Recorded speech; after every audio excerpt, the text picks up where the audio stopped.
Welcome to BBC World News. We're coming to you from our studios overlooking the Olympic Park in London. I'm Naga Manchetti. Coming up in the programme. Of course, we'll have much more on the Olympics later in the programme. First, though, let's turn to the main international stories.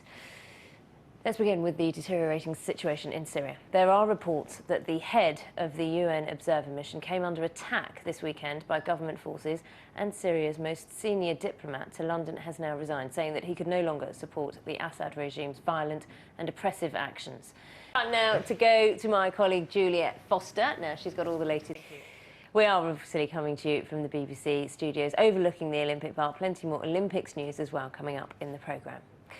Now, the best-selling Irish writer and journalist Maeve Binchy has died after a short illness. She was aged 72. Her novels and short stories about small-town Irish life sold more than 40 million books worldwide and were translated into numerous languages. Several of her works were adapted for the big screen, including Circle of Friends and Tara Road. Rebecca Jones has more. Let's move on to beach volleyball, because it's been one of the real success stories of the modern Olympics. At its inaugural appearance in the Atlanta Games, it was very much seen perhaps as a novelty, but here in London, tickets are among the most sought after. Australia's veteran gold medalist Natalie Cook has watched the game evolve since the 1996 Olympics, and she caught up with the BBC's Tom Donkin. Now, for some more news from the UK, the Duchess of Cambridge met some of the biggest names in Great British culture last night as part of a campaign to attract more investment in the country.